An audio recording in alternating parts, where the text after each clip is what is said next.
Maximum মানুষ মনে করেন স্ট্যান্ডার্ড ব্লাড প্রেশার হলো 120/80। বাট 120/80 এটা কিন্তু সকলের জন্য স্ট্যান্ডার্ড ব্লাড প্রেশার নয়। 120/80 এই রেঞ্জের বাইরে চলে যাওয়ার সাথেই যদি কেউ ব্লাড প্রেশার নিয়ন্ত্রণের ওষুধ খান, আর অ্যাকচুয়ালি আপনার ব্লাড প্রেশার যদি হাই বা লো না হয়ে থাকে, তাহলে কিন্তু আপনার বডির যে স্বাভাবিক সার্কেডিয়ান রিদম এটা কিন্তু ব্যাহত হবে। স্ট্যান্ডার্ড ব্লাড প্রেশার বোঝার একটা সহজ নিয়ম আছে। আপনার বয়সের সাথে 90 যোগ করে নিন।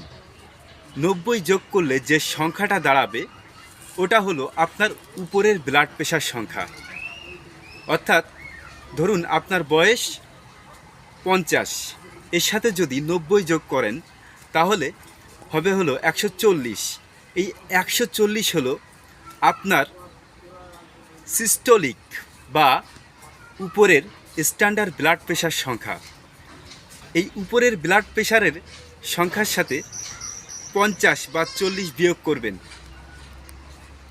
50 বা 40 বিয়োগ করলে যে সংখ্যাটা দাঁড়ায়, এই সংখ্যাটা হলো আপনার নিচের স্ট্যান্ডার্ড ব্লাড প্রেশার বা ডায়াস্টোলিক ব্লাড প্রেশার সংখ্যা।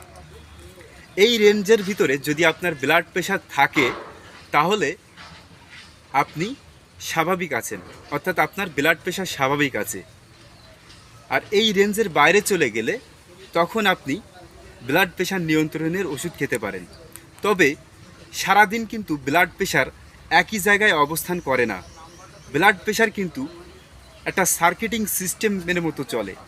আপনি দিনের বেলায় যদি 5 বার ব্লাড প্রেশার পরীক্ষা করেন তাহলে 5 রকম রেজাল্ট বেরোবে।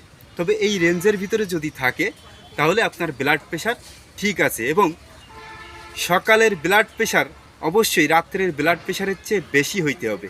অর্থাৎ রাত্রের ব্লাড প্রেশার যেন কোনো ক্রমেই সকালের ব্লাড প্রেশারের চেয়ে বেশি না হয়, এদিকে একটু খেয়াল রাখবেন।